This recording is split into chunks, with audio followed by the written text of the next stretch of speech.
Boa tarde a todos. Sejam bem-vindos à conferência de resultados do terceiro trimestre de 2021 do Grupo Soma. Esta apresentação e release de resultados já estão disponíveis na central de resultados do site aí da companhia. E aproveito também para informar que esse evento conta com tradução simultânea e terá sua gravação disponibilizada no nosso site. Feitos devidos avisos, gostaria de passar aqui ao slide de abertura para falarmos da agenda do dia. Nesse trimestre em particular, a gente vai ter aqui uma particularidade na divulgação de resultados em função da consolidação da companhia Hering, que se deu ao longo do trimestre, a partir do closing, compondo apenas o mês de setembro no nosso consolidado do Grupo Soma. Desta forma, segregaremos a agenda do dia em 3 pilares centrais. Para iniciar, nosso CEO, Roberto Jatahy, vai contextualizar os principais destaques do trimestre. Posteriormente, eu venho para apresentar os resultados financeiros da companhia. Nesse caso, a gente vai excluir os efeitos da consolidação de Hering, que se deu a partir de setembro apenas. E feito isso, a gente vai separar em um capítulo apartado os principais destaques de Hering no trimestre, tanto no que tange resultados operacionais, como também as iniciativas e ações que estão sendo executadas em conjunto entre os nossos times, para melhorias tanto na operação quanto capturas de quick wins, como a gente já vinha falando. Por fim, a gente abre para o Q&A. Bom, passo a palavra aqui ao Roberto para que a gente possa iniciar a apresentação. Obrigado, Gabriel. Boa tarde a todos.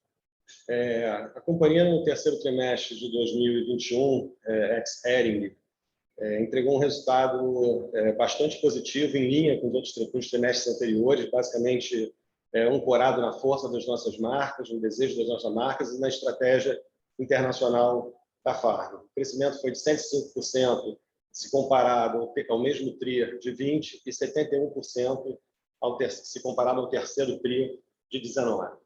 Quando a gente exclui os M&As e as marcas encerradas e vai para o crescimento orgânico, e aí o grande indutor desse crescimento é um same-store sale bastante forte, a gente tem 80% de crescimento sobre o terceiro trimestre de 20 e 43% de crescimento sobre o terceiro trimestre de 19.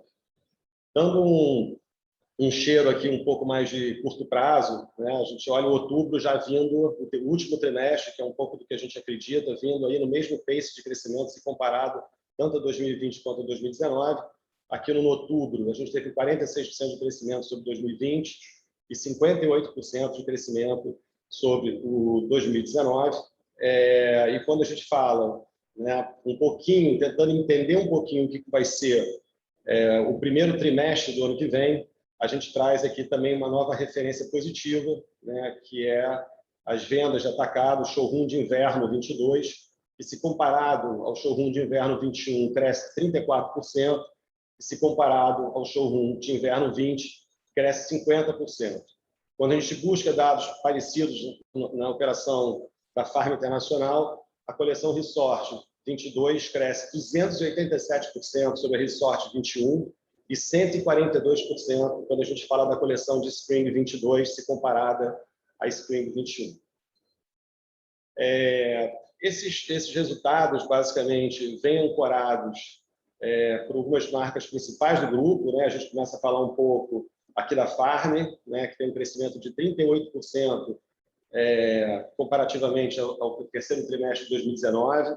É uma operação que vem mostrando um potencial muito grande de crescimento no canal de multimarcas, já é muito madura no digital, mas que apresenta também ainda muita possibilidade de crescimento de loja, dado o baixo price point e a awareness de marca. A gente acredita que nos próximos 5 anos a gente ainda venha abrir mais 50 pontos de venda da Farm.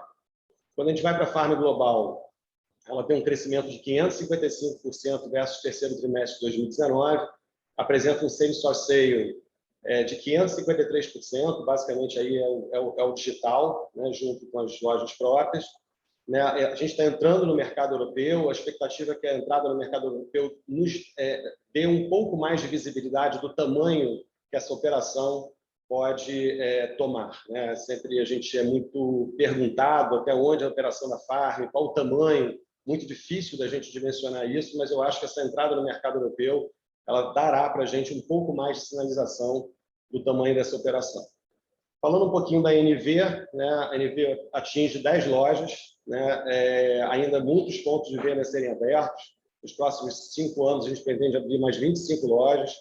Aqui a gente praticamente está operando no varejo físico, um pouco no digital. A restrição aqui é claramente sourcing, né? Ou seja, a gente não estava preparado, apesar de a gente ser sempre muito otimista com a marca, mas a gente nunca se preparou para um pace de crescimento nessas taxas de triplo dígito, e a gente está trabalhando muito forte na cadeia para poder viabilizar a abertura dessas lojas e começar a trabalhar melhor no canal de multimarca.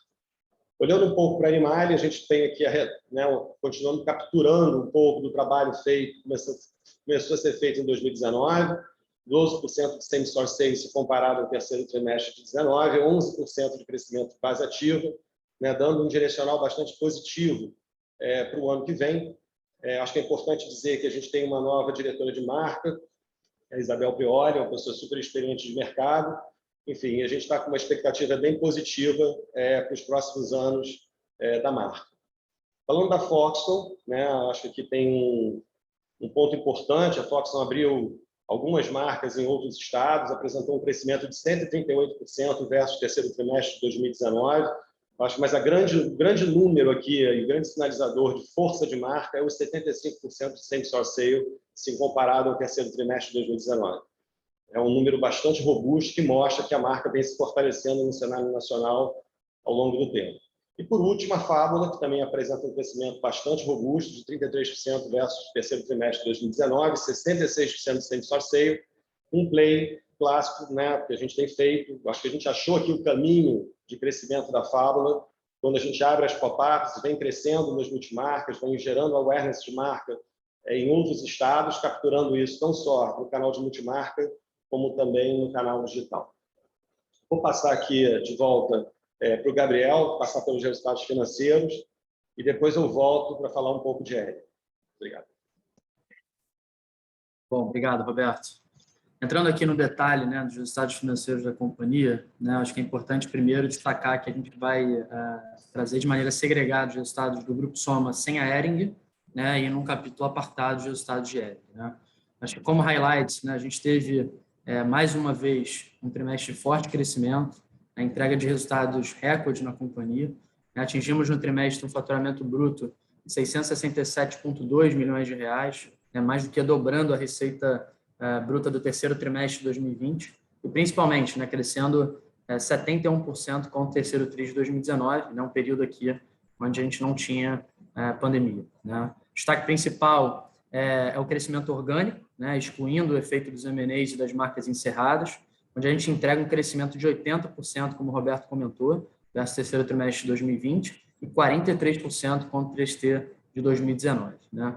Nesses números, demonstram naturalmente a nossa força de portfólio, né, e o ganho de share, que é algo que a gente já vem, de alguma maneira, comentando e entregando consistentemente ao longo dos últimos trimestres.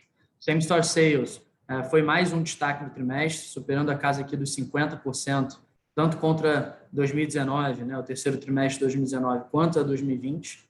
Né, e a gente fechou um trimestre novamente com EBITDA recorde, né, 112 milhões de reais, mais do que 5 vezes maior do que o terceiro trimestre de 2020, e um crescimento de 86% contra o terceiro trimestre de 2019. O lucro líquido da companhia atingiu 77,6 milhões de reais, mais do que dobrando contra o terceiro trimestre de 2019 e 2020. Entrando aqui no próximo slide, né, e de alguma maneira dando um pouco mais de granularidade e detalhes dos canais, o terceiro trimestre foi marcado por uma intensa retomada dos canais físicos, né, eles foram fundamentais na aceleração tanto da captação de novos clientes, quanto na recuperação de clientes que já estavam, de certa forma, inativos durante o período de restrição, né, o período de pandemia. E esses clientes inativos, eles tinham, né, naturalmente, um perfil essencialmente mais relacional e menos digital. Né, e, naturalmente, a partir da retomada do físico, esses clientes voltam a comprar e voltam a ser ativados.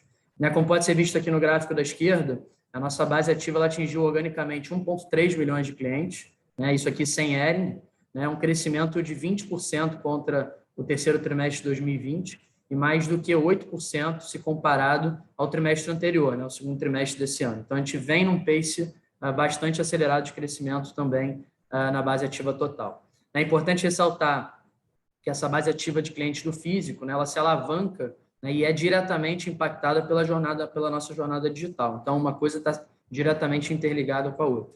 No trimestre, né, que, como a gente vê no gráfico da direita, a gente entregou um varejo PIB com crescimento de 36% contra o 3T19, né, e já entrando no próximo slide, a gente manteve um pace de crescimento também no digital, né? O digital manteve o ritmo de captação de clientes que a gente já vinha apresentando, né? E o crescimento também se impacta, né?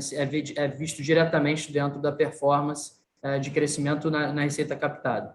A gente vê um crescimento bastante impressionante com uma base que já era alta do ano passado, né? E a gente enxerga aqui um crescimento tanto de base ativa quanto de receita captada nos canais digitais da ordem de 23%, né? Números bastante robustos, né? Em uma operação aqui que a gente já vinha acelerando e crescendo em altas taxas. Né? Entrando aqui no slide seguinte, né? A gente tem um crescimento combinado de varejo e e-commerce que foi primordial para que a gente pudesse puxar o same-store sales da companhia, né? Em altas taxas. A gente entrega aqui um duplo dígito alto, né? Atingindo 51% contra o terceiro trimestre de 2020 e 53% contra o terceiro trimestre de 2019, né? Se a gente olha contra o ano passado, né, no gráfico da esquerda, fica importante ressaltar só que existe uma variação maior do same-store sales em meses contra trimestre, entre trimestre, né, dentro dos meses desse trimestre, contra o ano passado, basicamente por um deslocamento temporal do lançamento das coleções de verão, que no ano passado, em função da pandemia, a gente teve que deslocar para o final da janela, então foi no final de agosto, para algumas marcas, início de setembro, e esse ano, naturalmente, nosso calendário ele já foi naturalmente ajustado e normalizado, né? E aí, obviamente, dentro de uma comparação anual, isso acaba sendo distorcido. Então, o mais adequado é sempre comparar contra 2019, onde os calendários estão mais normalizados.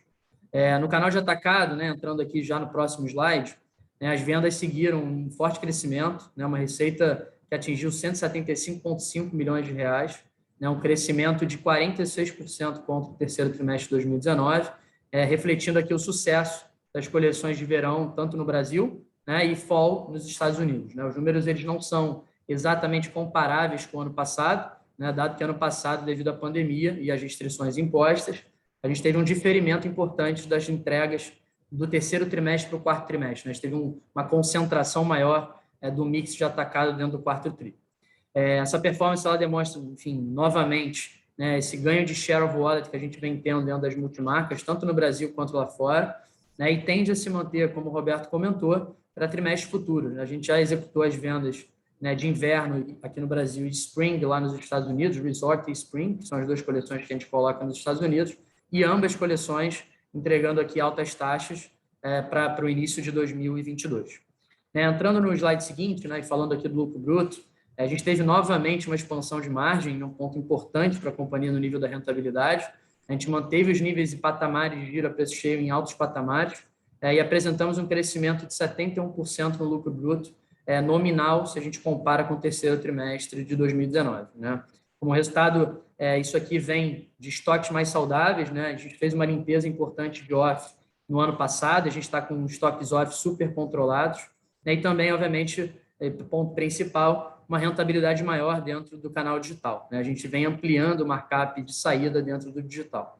A gente teve um importante ganho de margem bruta, né, no all-in da companhia de 100 basis points, né? Então, comparativamente ao terceiro trimestre de 2019 e contra 2020, né, apesar de demonstrar aqui uma queda de margem percentual, na prática isso aqui é simplesmente um efeito de mix de canais, como eu comentei anteriormente. O canal de atacado ele teve um share dentro da receita total em 2020 significativamente mais reduzido, né, e isso obviamente impacta na margem global, né, puxando essa margem em 2020 para cima. Né? Se a gente olha em situações comparáveis, né, em share constante entre os canais, a gente está ganhando margem e ganhando eficiência.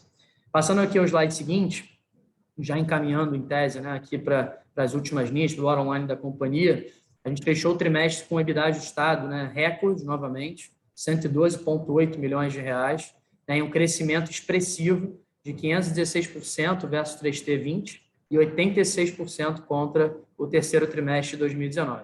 A margem EBITDA, né, ela foi de 20,1%, o que representou ali uma variação positiva importante, principalmente no que tange 2019, né, a gente ganhou 180 basis points, o que demonstra o nosso potencial de geração de valor por meio de uma alavancagem operacional significativa, né, à medida que a gente continua a entregar, né, um top line robusto e, de alguma maneira, entregar uma rentabilidade última linha maior.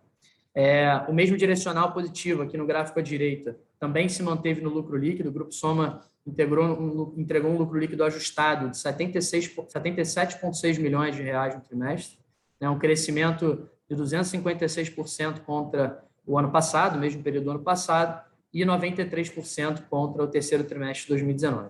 A margem líquida ajustada foi de 13,8%, que representou aqui uma expansão importante de 6,2 pontos percentuais contra o terceiro trimestre de 2020 e 3,9 pontos percentuais, ou seja, 390 base points contra o terceiro trimestre de 2019.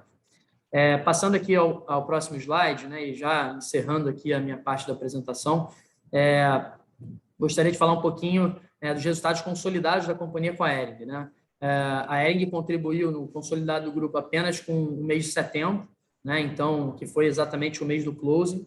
A Hering contribuiu no EBITDA com 29,2 milhões de reais, isso aqui é EBITDA ajustado da Hering no mês de setembro, o que no consolidado, né, perfaz um EBITDA ajustado total do grupo de 142 milhões de reais. O lucro líquido, combinado com o mês de setembro de Hering, né, onde ela entregou 18,9 milhões de reais, ele atinge 97,2 milhões no consolidado da companhia. Eu acho que é importante, só para fechar, né, ressaltar que a gente não traz o consolidado do trimestre da Hering, né, mas de alguma maneira a gente tem essas informações disponíveis, porque a companhia continua, de certa forma, aberta, né, e a gente tem efeitos importantes dentro do ADF contábil de Hering, né, que precisam ser explicados, né? O principal delas no lucro líquido. A gente teve dois grandes efeitos. O primeiro efeito nos custos diretos da transação, então teve um somatório ali que atinge praticamente 100 milhões de reais de impacto em despesa, né? Essas despesas vêm recorrentes, né, em função de todos os impactos de antecipação de vesting de ILP, né, todos os custos de transações diretamente associados ao deal, né, e uma série de despesas que vêm a reboque por conta da transação. Isso perfaz aí aproximadamente 100 milhões de reais, precisa de alguma maneira ser ajustado, né, e também tem um ganho, né, então, de alguma maneira, tem um impacto negativo por conta dessas despesas, e tem um ganho na contramão, um ganho extemporâneo e não recorrente aqui, que também precisa ser ajustado, de cerca de 81 milhões, né, que é aquela constituição de créditos relativos aqui ao julgamento de mérito que foi feito recentemente nesse trimestre, por parte da STF no que tange o ajuste de Selic, né, tirando a Selic da base de cálculo para fins de imposto de renda, né, a correção monetária não fazendo mais parte do ajuste para fins de pagamento de imposto de renda. Então, esses ajustes precisam ser, né, de alguma maneira, notados e ajustados quando vocês olharem, de alguma maneira, o detalhe de Hering, tá? Enfim, fecho a apresentação financeira aqui dos números financeiros e passo a palavra novamente ao Roberto para que a gente possa falar um pouquinho de Hering, um pouco mais no detalhe. Obrigado, Gabriel. Bom, a gente vai começar pelo capítulo aqui de supply. Acho que, primeiramente, tudo que a gente vem falando e vem construindo na Hering, proveniente de um encontro da nossa diretoria do Grupo Soma com uma diretoria também recém-chegada na Hering, liderada pelo Thiago. Nesse curto espaço de tempo, nesse curto período, trabalhamos bem a quatro mãos, identificamos uma série de oportunidades e aqui a gente vai falar algumas dessas oportunidades e o que a gente já começa a fazer dentro da Hering. Como todos sabem, a gente vinha falando, o Thiago vinha falando, foram perdidos mais de 150 milhões de receitas em pedidos não atendidos pela companhia em 2021 nos canais de franquia e multimarca, em função da crise de abastecimento que a operação enfrenta em Goiânia. A gente não consegue dimensionar esse número quando a gente fala de lojas próprias e e-commerce, mas a gente acredita que o número também é bastante relevante. Foram perdidos inúmeros postos de trabalho, conforme o gráfico abaixo, durante a pandemia, o que impactou de forma relevante os faturamentos dos pedidos já realizados, gerando desabastecimento em todos os canais da marca. Acreditamos, cara, que em 6 a 9 meses a gente vai ter aí a cadeia normalizada e pronta para suportar a retomada de crescimento que pretendemos entregar na Hering.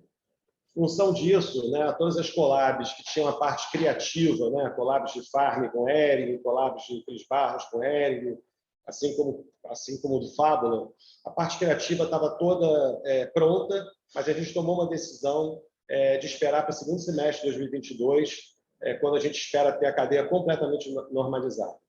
No curto prazo, o que a gente está fazendo para garantir o último trimestre do ano, que é um trimestre bastante importante, né, e pensando muito, né, nas multimarcas e nas franquias, no curto prazo a gente está recorrendo ao outsourcing, buscando os novos pontos de costura fora do estado de Goiás, que na sua maioria não entregam o mesmo nível de eficiência de custo, né? Tem uma curva aí de ganho de eficiência, de aprendizado, né, de como fazer uma roupa da Hering, e obviamente o outsourcing também não vem no mesmo custo, mas a gente de alguma forma, fazendo esse play, a gente protege, né, as franquias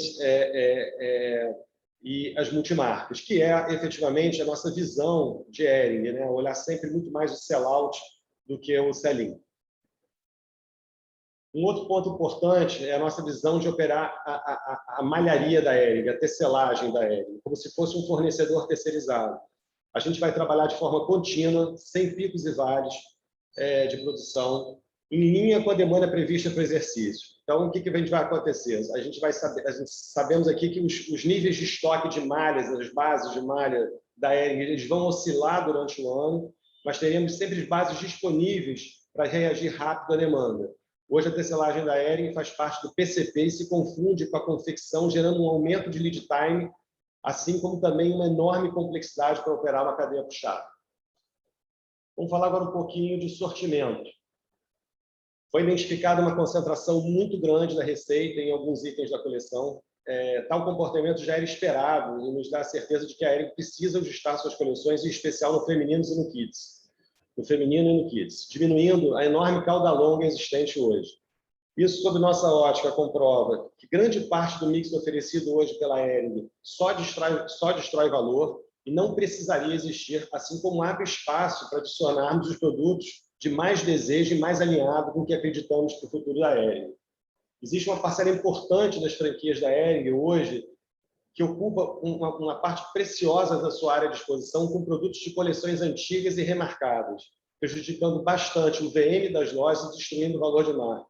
Tal comportamento ainda é fruto de uma desorganização por parte de alguns franqueados, que talvez sejam menos capitalizados ou sofisticados em relação ao período da pandemia.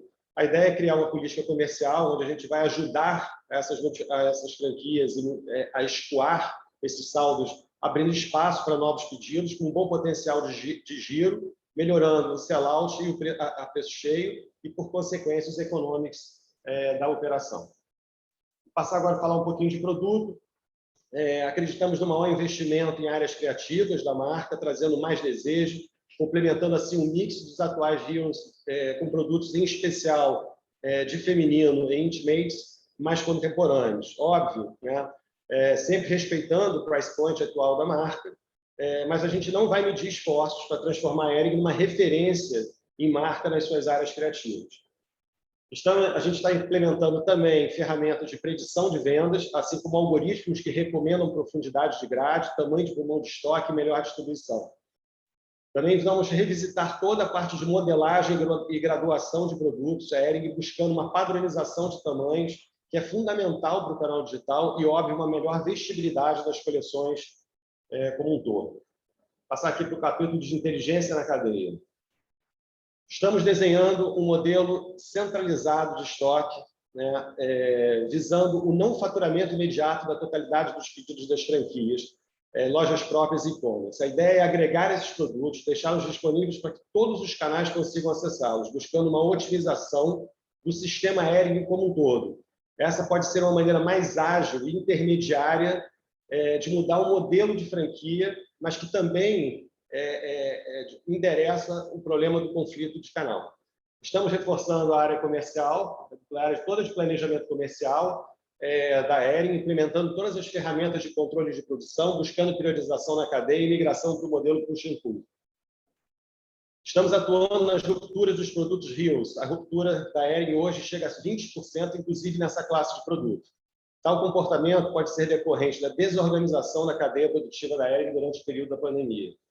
Foi diagnosticado também uma dispersão muito grande do resultado operacional quando a gente compara os franqueados. Uns ganham bastante dinheiro e outros perdem muito dinheiro.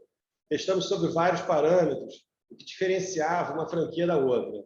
Se era por tamanho dos grupos de franqueados, se era por zona quente ou zona fria do Brasil, seria por alguma coisa relativa a políticas comerciais, se é uma questão de franquias de shopping versus franquias que estão em lojas de rua. E o que a gente concluiu no final é que o grande diferencial passa pela qualidade da compra e a disciplina na agressividade em liquidar produtos que não vendem, né? Nas nossas análises, as nossas análises nos apontam uma grande oportunidade na recomendação de compra, né? E é a qualidade da compra que define e que vem definindo essa dispersão de resultado operacional das franquias. As melhores e piores rentabilidades, isso está pacificado, analisado, e a gente tem certeza que essa é a grande alavanca da gente conseguir rentabilizar melhor as franquias a partir de agora.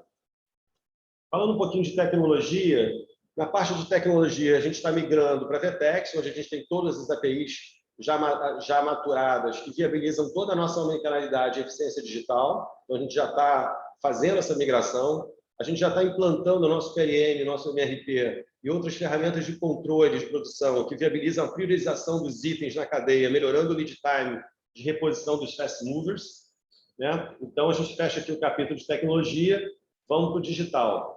Estamos montando equipes internas de produção de conteúdo para melhora de qualidade dos conteúdos digitais, buscando melhor engajamento. A gente também está em fase final da internalização da mídia, que pelas nossas experiências em outras aquisições, melhora de forma relevante a performance do canal digital. Existe também uma falta de acuracidade importante nos estoques do e-commerce da Hering, que também está sendo atacada para diminuir uma ruptura que hoje ultrapassa 10%. Essas são algumas das oportunidades de melhoria operacional que a gente identifica no curtíssimo prazo, mas a gente sabe que o grande diferencial que a gente veio fazer aqui é uma transformação da marca Hering, né? Enquanto existe um time grande trabalhando nas frentes de melhoria operacionais, estamos começando a desenhar uma nova Hering, no que tange a conceito de marca, e a gente envolvendo aí vários profissionais que compõem o nosso ecossistema, diretores recém-chegados da Hering, assim como profissionais das áreas criativas do próprio Grupo Soma, que trabalham nesse momento de forma conjunta. A ideia é revisitar o conceito de loja, projeto de arquitetura, VM, cartela de cor, qualidade de exposição de produtos e todos os pontos de contato do cliente com a marca. Esse é um trabalho que acontece na paralela ao de eficiência operacional, porém, no médio e longo prazo, certamente é o que levará a Hering a um crescimento sustentável ao longo dos próximos anos. Fecho aqui a apresentação da Hering, falando um pouco dos resultados da Hering do terceiro trimestre. A Hering entregou uma receita bruta de 462,8 milhões, 56% melhor do que o terceiro trimestre de 2020 e 8% melhor do que o terceiro trimestre de 2019. O sell-out cresce 44% se comparado ao terceiro trimestre de 20 e 16% se comparado ao terceiro trimestre de 19. Falando um pouco dos showrooms de alto verão, né, isso nos indica, dá uma certa visibilidade para frente, né, o showroom de alto verão cresce 42% versus 2019 nas multimarcas e 29% versus 2019 nas franquias. Quando a gente fala do showroom de outono, que já é para o ano que vem, esse número atinge 39% se comparado a 2019 nas multimarcas e 34% versus 2019 nas franquias. A gente acaba aqui a demonstração de resultado e a gente abre aí para perguntas e respostas. Perfeito. Bom, vamos lá, Roberto. Primeira pergunta que vem é da Helena Vilares, do Itaú BBA. Ela tem duas perguntas, na verdade. A primeira delas é o seguinte: com o cenário de reabertura, né, a gente está vendo aqui não, vou falar mais cada vez. Com o cenário de reabertura, a gente está vendo a categoria de moda performando melhor do que o varejo no geral. O que a gente quer entender, né, o que ela quer entender, é quanto a gente acha que disso vem de mercado, né, um cenário mercadológico, um carrego desse cenário, e quanto a gente efetivamente está ganhando de share estrutural, né, especialmente considerando que nesse cenário a gente tem um online mais preparado, né, competidores fragilizados e marcas fortes, lifestyle, em um momento que os consumidores têm se concentrado cada vez mais com as marcas que consomem, né? Então, essa é a pergunta dela. Quanto vem de share e quanto vem de um carrego de mercado? Essa é uma pergunta bastante difícil da gente responder, mas o nosso sentimento é que existe um combinado, né, obviamente, dessas duas alavancas, né? Certamente, o mercado se fragilizou muito, né? Assim, a gente sabe que hoje quem não tem uma audiência digital, as marcas que não têm uma audiência digital orgânica, elas estão sem capital para investimento em mídia, né? A gente sabe também que existe uma diminuição muito grande por parte de marcas que participavam do modelo de multimarcas, que apresentavam seus showrooms. Houve um esvaziamento muito grande de marcas, e a gente, obviamente, captura isso através de ganho de share. A gente está preparado, capitalizado, investido em mídia. A gente investiu muito em mídia durante o período da pandemia, e a gente vem capturando investimentos que a gente fez e que a gente acreditava que ia ter um bom retorno. E, obviamente, a gente tem um momento de mundo, né, onde as pessoas começam a sair de casa, as pessoas começam a querer se vestir, as pessoas começam a querer sair, e também tem, obviamente, e talvez temporalmente, um incentivo dessa retomada de vida social por parte das pessoas como um todo. Eu acho que é dessa forma que eu atribuo, não sei a proporção. Se eu tivesse aqui, talvez, que dar arbitrar aqui alguma coisa, eu diria que pode ser algo de 50-50. Perfeito. A segunda pergunta da Helena, Roberto, é o seguinte: relacionado ao cenário de inflação de algodão. Tá? Ela diz o seguinte: imaginamos que as marcas do Soma sofrem menos, né, com o cenário de inflação, do ponto de vista de matéria-prima, pois nosso consumidor-alvo é menos sensível a preço e as margens são maiores. Né? Como é que a gente está? A pergunta dela é como é que a gente está se preparando para esse cenário em Hering. Né? Ela falou que viu a gente comentando no release de que a gente não pretende ter um impacto relevante em margem por conta disso. E pede alguns detalhes de como é que a gente está pensando, quais são as iniciativas que a gente está pensando para proteger desse efeito de aumento de preço. Basicamente, a gente já fez parte da correção, a gente fez uma correção de 20% para o terceiro trimestre desse ano, já repassamos 20%. Né? Isso não tem como a gente segurar essa situação. E se o cenário de pressão inflacionária continuar, a gente vai quase que indexar, ou seja, a gente vai fazer os pedidos, vamos indexar eles sobre algum indexador, obviamente, e quando a gente fizer as entregas nesses produtos chegarem nas multimarcas, nas franquias, a gente vai fazer uma correção de preço e, obviamente, essa correção impacta o sell-in também, ou seja, a gente fica com as duas pontas indexadas sobre algum índice. Né? Essa questão de inflação das demais marcas do grupo, a gente também está repassando, né, para a coleção de inverno especial. Já houve um repasse parcial, mas, como você falou, o impacto maior e o que mais nos preocupa é a Hering, e a gente, obviamente, não tem como fazer milagre, e a gente já está aqui fazendo um repasse, mas como a gente passou aqui pelo material, a gente não sentiu o impacto de receita em função desse repasse quando a gente olha aí o mês de outubro. Perfeito. Bom, próxima pergunta é da Daniela Eiger, da XP. Ela tem duas perguntas também, vou separar, né, as duas, vou fazer só a primeira primeiramente. Sobre Hering, ela quer entender se agora que a gente tem mais visibilidade da operação, a gente tem visto um espaço maior, né, em termos de oportunidades, sinergias, do que a gente tinha anunciado na época da aquisição, né, aquilo que a gente falava lá em torno de 200 milhões de potenciais sinergias.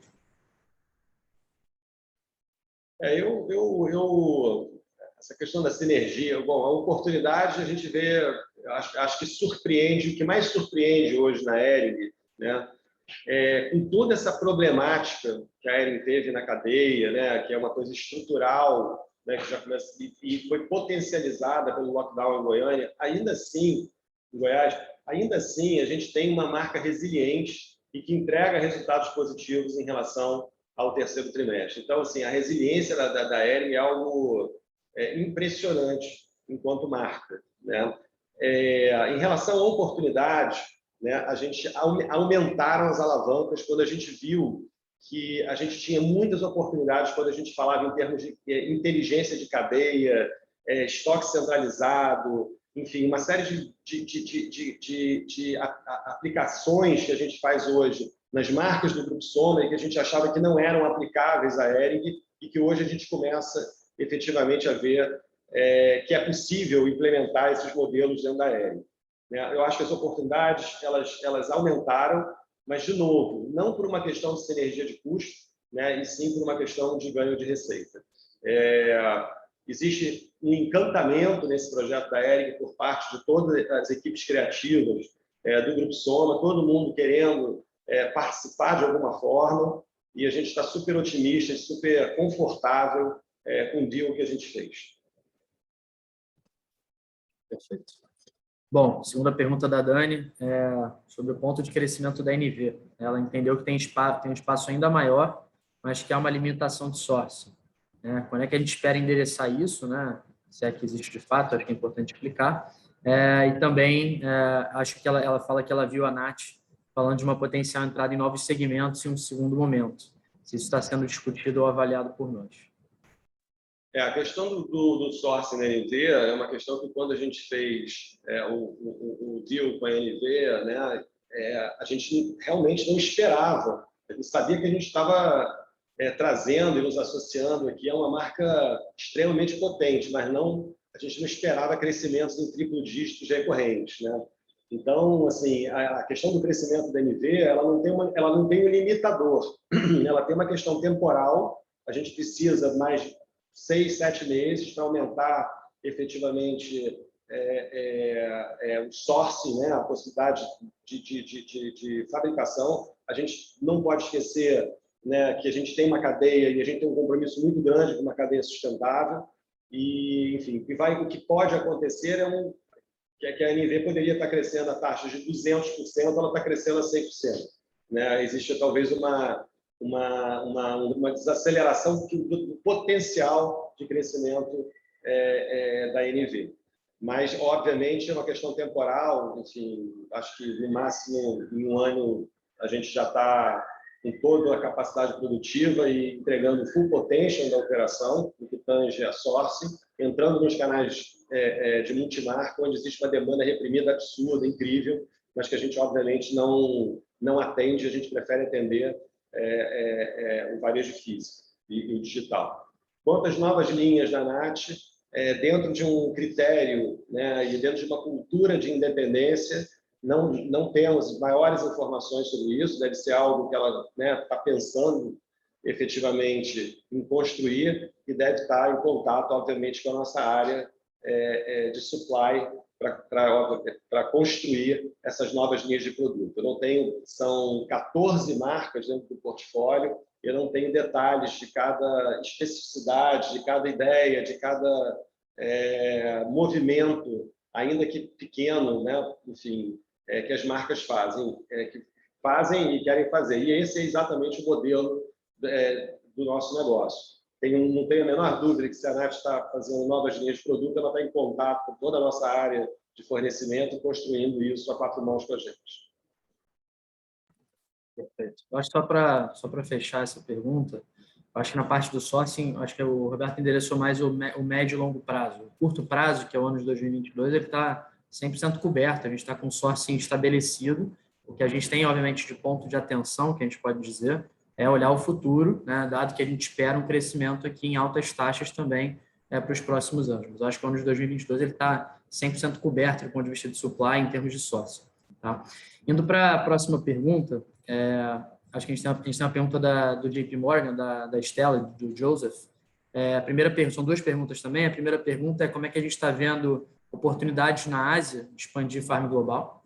Essa é a primeira pergunta. E a segunda, que eu acho que dá para emendar junto, é se tem um potencial, se faz sentido a gente pensar numa aceleração de outras marcas a nível internacional. Eu vou começar pela segunda. Eu acho que a gente comentou já em alguns calls anteriores que a internacionalização de uma marca não é uma coisa óbvia, né? Que não adianta você entrar no mercado internacional, enfim, buscando uma eficiência operacional, enfim, você precisa apresentar alguma coisa diferente do que o mercado americano tem, né? Eu acho que a Farm traz essa estética muito diferenciada, né? E eu acho que qualquer marca do grupo hoje que queira fazer, óbvio que a Farm hoje começa a construir uma plataforma de internacionalização, dado o tamanho que a operação vai criando, mas a gente hoje, para levar novas linhas de produto, de marcas que a gente tem no Brasil, que não se internacionalizaram ainda, a gente precisa, obviamente, de algum tipo de customização dos nossos produtos para que a gente também apresente um diferencial em termos de produto. Da maneira como a gente opera hoje, com as marcas, com as coleções que a gente opera hoje, a gente acredita que a gente vai ter muita dificuldade, né, em entregar o sucesso que a Farm tem hoje no mercado internacional, mas que, obviamente, não é uma restrição se a gente começar a fazer um trabalho, né, dado que a gente tem uma plataforma montada no mercado americano, né, um trabalho pontual com as marcas de internacionalização. A última... Tem a Ásia. A Ásia não está... Eu acho que, como eu falei também no call, eu acho que a Europa ela vai nos dar um pouco desse direcionamento, se a gente tem ou não tem tração para o mercado asiático. Óbvio que a entrada na Europa ela tem uma estratégia de receita, mas ela também tem, sob a nossa ótica, né, é dali que o mercado, é dali que é a Europa que influencia os mercados asiáticos e não os Estados Unidos que influenciam os mercados asiáticos. Então, vai ser muito importante essa entrada da Farm na Europa, até para que a gente saiba se a gente tem uma boa oportunidade nos mercados asiáticos. Perfeito. Bom, última pergunta, por enquanto, né, do Thales. A pergunta do Thales Granella é o seguinte. Roberto Gabriel, primeiro, ele parabeniza pelo resultado. A pergunta dele é em relação à dinâmica de margem bruta, mas não no que tange pressão de custo nem nada, é mais ligado a uma questão de mix entre canais e mix entre marcas. Tá?